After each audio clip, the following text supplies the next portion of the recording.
Ju njohim me edicionin informativ të lajmeve. Kjo është Radio 7. Kryetari i Aleancës për Shqiptarët Ziadin Sela akuzon qeverinë e Republikës Maqedonisë së Veriut se po përpiqet të pengojë punën e korridorit të 8. Në një konferencë për media, Sela tha qartazi se po shihen tendencat për të anashkaluar dhe për të lënë pa ndërtuar korridorin 8, duke i hapur rrugë botës serbe dhe nëpërmjet saj qasjes direkte të Rusisë në Ballkanin Perëndimor. Burime të sigurta nga brenda qeverisë për ne flasin që qeveria nëpërmjet këtij kurzimi financiar mundohet që të devijoj dhe të ndaloj punimet që kanë të bëjnë me korridorin 8 dhe në këtë formë të përjashtoj, siç ka bërë çdo herë në këto 20 vite që ka ndodhur, të përjashtoj nga këto projekte infrastrukturore, të gjithë Pollogun, të përjashtoj lidhjen e Tetovës, e Kostivarit, e Kërçovës dhe Strugës.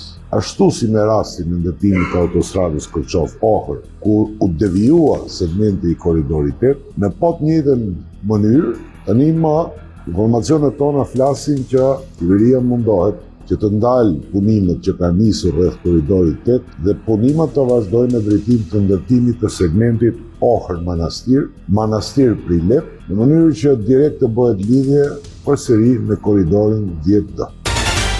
Ligji i ri për Prokurorinë Publike në Republikën e Maqedonisë së Veriut kalon filtrin e parë parlamentar. Ministri i Drejtësisë Igor Filkov, duke arsyetuar ligjin përpara deputetëve, tha se me të rregullohet në mënyrë më efikase organizimi dhe kompetencat e sistemit të Prokurorisë Publike të vendit, i cili është i harmonizuar me standardet europiane. Megjithatë, ai theksoi se ndryshohet mënyra e zgjedhjes së kryeprokurorit dhe vendosen rregulla më të qarta për zgjedhjen dhe vlerësimin e prokurorëve, ndërsa opozita pretendon se ky ligj i jep një hierarki të fortë kryeprokurorit dhe rënon pavarësinë e shërbimit të prokurorisë publike. Ligji për prokurorët publik pritet të nënshtrohet dhe një debati me ekspertë të propozuar nga të gjitha grupet parlamentare. Radio 7, zëri pozitiv i qytetit.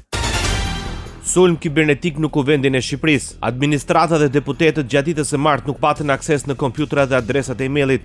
Të dhënat e tyre u publikuan në faqen e internetit Homeland Justice në Telegram. Gjatë verifikimesh vënë re fshirja e një pjese të informacionit në disa llogari përdoruesish të punojësve të administratës.